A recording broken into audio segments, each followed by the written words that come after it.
Hello once again, my dear viewers, to Infamous Animation, where garbage comes to life. A little while ago, I reviewed Freddy as FR07, an ambitious but utterly incompetent mess of an animated film. I happen to mention that it is one of the lowest grossing animated films of all time. Well, to be exact, it is currently the third lowest grossing animated film of all time. So for my next two videos, I decided to review the other two rock bottoms of animated history, starting today with the lowest grossing animated film of all time, Delgo. Having began production in 2001, the movie had a 7-year development period, during which the studio's website kept updates of the film's progress for the public to view. Unfortunately, that's about all the publicity the movie got. And after all that time, the best it managed to do was around $700,000 out of $40 million. To call that bad would be an understatement. But does this movie really deserve the distinction that it has today? Well, let's find out. We begin with the narrator telling us about its two main races, the Ninja Turtles-looking Lockney and the Imperial Final Fantasy dragonflies called the Norn. With their land becoming inhabitable, the Norn at first make peace with the Lockney to share their land of Jamora. But as most imperialist stories go, they get just a bit too greedy, and the Lockney refuse to give any more of their territory. But this is just shit on the fan, because it makes the Norn King's sister, Sedessa, conduct violent raids on Lockney settlements. The Norn King is not pleased with her actions. You should have negotiated. Negotiated? With savages? Don't be so naive. Jamora is ours for the taking, dear brother. Have the courage to finish what I started. You have disgraced our family. You have killed innocents, sent young soldiers to die. You have ensured that my daughter will grow up in a world where peace can never again be taken for granted. You are no longer a member of the royal family. I'd like to point out that's Anne Bancroft as Sedessa in her final film role before death. What is it about bad animation and killing off famous people? Speaking of killing, Sedessa tries to kill her brother and his family, but only manages to kill the queen before the king stops her. As punishment, Sedessa has her wings cut off and is banished into exile on a continent full of trolls. I believe the continent was called YouTube. A hop skip 15 years later, and Sedessa has become the main antagonist, and has apparently become Empress to the Trolls. She kills off all the leaders once they've given her all the materials and troops that she needs in order to conduct her revenge and take over Jamora. In Jamora, two Lockney boys are about to race each other home, named Philo and Delgo, voiced respectively by former SNL regular Chris Kattan and Freddie Prinze Jr. Wait a minute, Freddie Prinze Jr.? He was in my first review, Happily Never After! Looks like your choice in animated movies hasn't improved much, has it, Freddy boy? Shut up. Delgo tries to show off his reckless farm boy skills, but ends up slingshot off a tree branch as the credits roll. No, that's not what happens, but believe me, it's very wishful thinking. Delgo! Ah, you're alive! Hang in there, Delgo! Don't worry, I'll shoot a flare! Philo? Why is that tree on fire? Fire?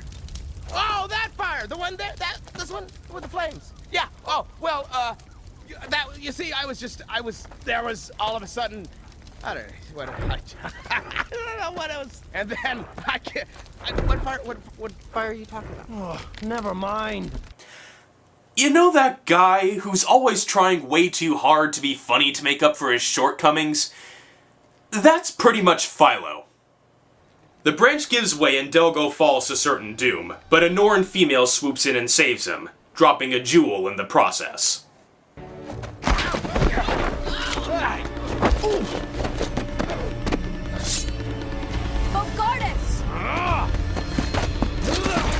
The princess doesn't need any new friends. Ah, great. A princess. How long till they fall in love? The king, who admittedly has a decent head on his shoulders, reprimands his daughter for violating the border truce, and tells her that she just doesn't understand, she's still too young, blah blah blah. We move to Delgo at some sort of psychic training sanctuary, where chosen Lockney are taught to mentally control glowing rocks. All students learn the same thing.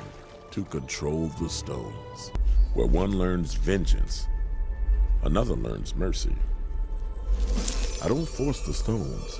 I allow them freedom. Our hearts need that same freedom, or they too become heavy, unyielding.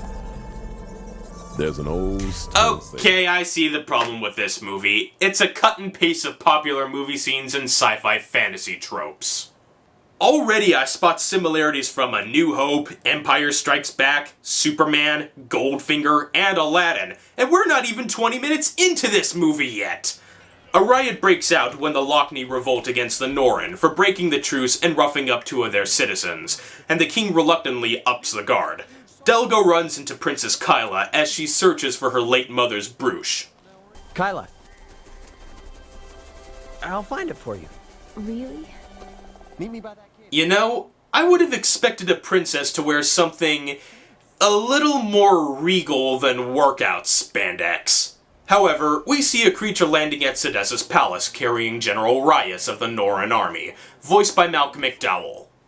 How many times has Malcolm McDowell not played a villain? Must be a pretty small number by now.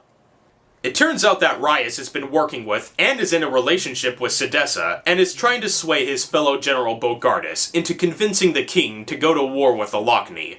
To gain his position, he tempts Bogardus into giving up some weapons as collateral for his gambling habit.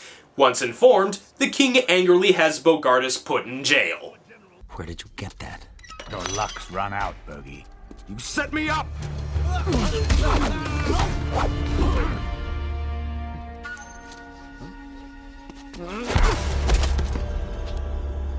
That's right, kids. Remember, always blame others when you give away your country's weapons to pay off your gambling debt. That night, Rias destroys the Lochni Psychic Sanctuary in order to incite a revolt. Fortunately for him, Delgo takes the bait. Pardon the disturbance, your carnivorousness. My severe apologies. A gentleman caller to see you. Well, not much of a gentleman, really. He seems a tad irrigated. Downright disrespectful. Altogether lacking in common currency. In fact, I'd say... Eric Idle, no! Their next plan to incite war is to make it appear that the princess has been kidnapped by the Lochni. When she meets up with Delgo to get her brooch back, he tries to entertain her with some psychic tricks. That's amazing. Oh. Cheap flute. Well, I'm impressed. That's what she... I'm above that. Did you find my brooch? Of course. Now, where did I put that thing?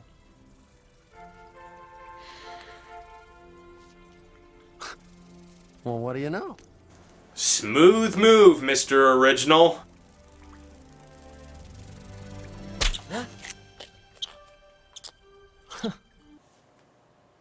About 17 minutes. But of course it wouldn't be a culture clash love story without one of them saying that they should be at peace and the other saying that they'd never get along. Rias sneaks up on Kyla and takes her hostage, while he reports to the king that Delgo was the one who they believe took her. Oh yes, now we get to the point where Delgo dreams about when his parents got murdered on one of Sedessa's raids. The king's men invade his home and take him captive. I was thinking about starting a checklist of cliches for this movie, but I thought I'd run out of paper. Hey, wake up! Wake up! Room service is here. Ah, damn it, I forgot about you.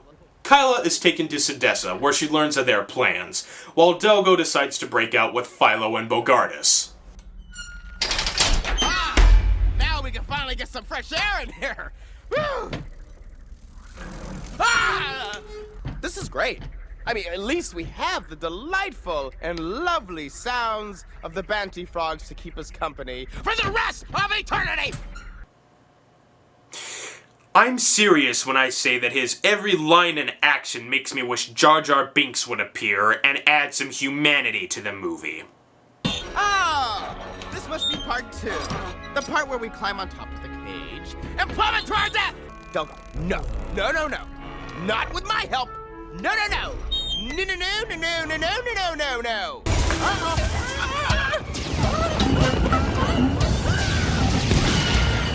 That's better. Rias's actions lead to the king giving the Lochni an ultimatum: return the princess or war. Since they obviously don't have her, the elders vote to go to war in a pretty cool scene where they use their powers to stop the rock symbolizing peace from floating. Delgo, Philo, and Bogardus run through a tunnel and fight off a big crab monster in another pretty cool scene, if you can excuse the stiff humanoid animation. The three follow a troll messenger to where Sedessa is going to cut off Kyla's wings, in a banishment ceremony just like the one inflicted on her. Philo, create a distraction. Bogardus, cover the exit. What do you mean, cover the exit? Cover the exit! Hurry! You mean you get to rescue the princess? Well, yeah. I want to rescue the princess. You cover the exit. No way! This is my... Behind you! I'm not falling for that old trick. Huh? I got this guy. You get the princess. Sedessa gives a rousing war speech, while Delgo makes it to Kyla and frees her while Bogardus holds off the troops. Delgo tells Kyla to go warn her father, and in a conceptually interesting but overly long fight, Delgo escapes from some flunkies while Bogardus defeats Sedessa's mad scientist. The Lochni and Norn meet on the battlefield, and apparently, the Norn never think of flying over the Lochni to avoid their force powers. Sedessa's troll army joins the fray and starts fighting the other two sides while the king is taken captive. Oh wow, the hilts hit the guy. That's a PG rating for ya. Bogardus and Rias engage in a sword fight that's actually pretty well choreographed, but again, the character design limits their flexibility. But since the scene is actually pretty fun regardless, I'll let it slide. I taught you everything you know. But not everything I know. What? School's out. No, no, no, no, no. The proper one-liner is, do I hear a bell ringing? Because somebody's getting schooled. Get it right. Delgo, look out! Bogardus!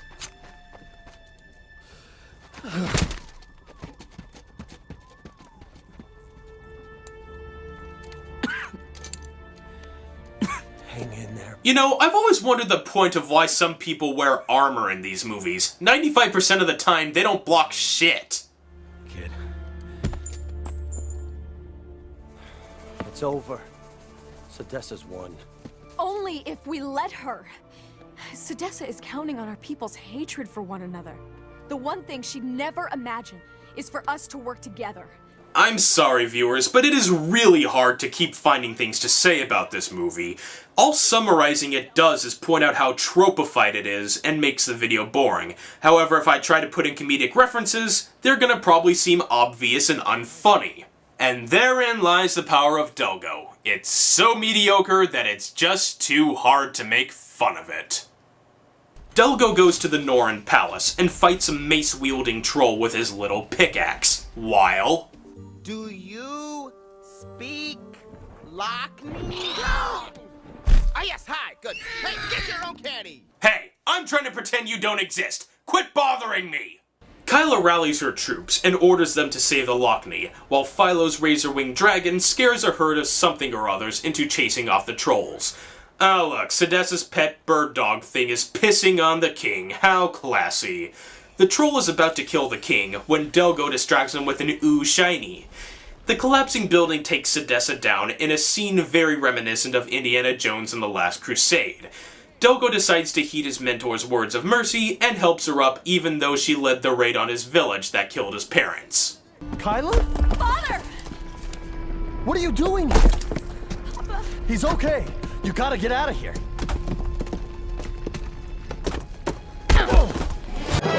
What a twist!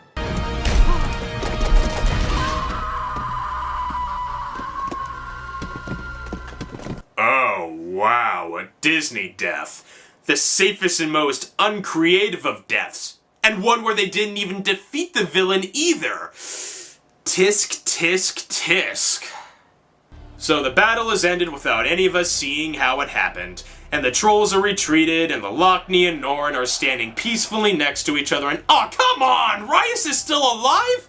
Yeah, and his only purpose in being alive is so that Philo can actually have a heroic moment by saving Delgo's life. Speaking of, he and Kyla share a kiss as rocks float around them, and the movie just ends. I was actually quite surprised to find out that it didn't end with, and they all live happily ever after, just before the credits roll. I'd like to read some quotes from the writer-directors of this movie. The film sets itself apart from other recent computer-animated films because it is not a comedy, and also because it is a very human story told in a non-human world. The inspiration for the story really came from all the unrest we have in society today. Prejudice, discrimination, hate crimes, violence, all of those terrible things. We wanted to tell a story where our heroes overcame these things personally and facilitated change amongst entire peoples. 1. If it's not a comedy, then what's with all the terrible comic relief? 2. If it's a non-human world, why did you go with humanoid designs? 3. Only Delgo overcomes his prejudices. We have to take it on good faith that everyone else overcame it by the end of this movie, because so few characters are developed that well, and the movie ends so abruptly. I will admit that the design of the world and animals are pretty inspired, and that the action scenes are usually pretty fun. But of course, the plot has only the most minuscule traces of originality in it. Otherwise, it's like the writers just picked and chose their favorite movies and plucked story beats from them, and it ends up resulting in a pretty uninteresting movie. The humanoid character design leads to a lot of stiffness in the animation, as well as the poorly rigged faces. The comic relief is insultingly unfunny, and, like Happily Never After, this is a huge waste of star talent. Let's run down the list, shall we? Freddie Prinze Jr., Jennifer Love Hewitt, Val Kilmer, Malcolm McDowell, Chris Kattan, Michael Clark Duncan, Burt Reynolds, Eric Idle, Academy Award winner Louis Gossett Jr., and the late great Anne Bancroft, who gives the best performance by far. All in all, I can't say that it deserves to be the lowest grossing animated film. I have seen worse, but in no way does it deserve any praise beyond its environment design.